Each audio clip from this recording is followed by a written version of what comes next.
Hello guys, in this tutorial you will learn how you can enable the Copilot chat and email writing assistant on Canary Mail. So let us guide you through it.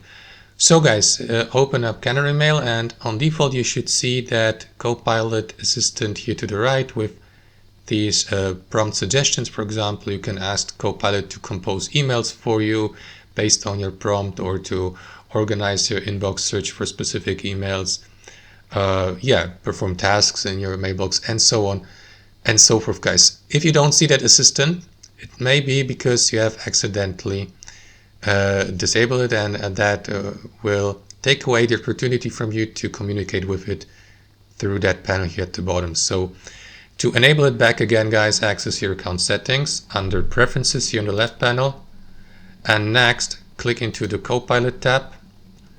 And here, make sure that you enable the chat assistant. And that's it. You can also narrow down or check these settings here. And for example, give Copilot the opportunity to summarize emails for you, or to compose emails for you. And yeah, that's up to you guys. So customize these settings, and that's it. Thanks for watching, and I'll see you next time.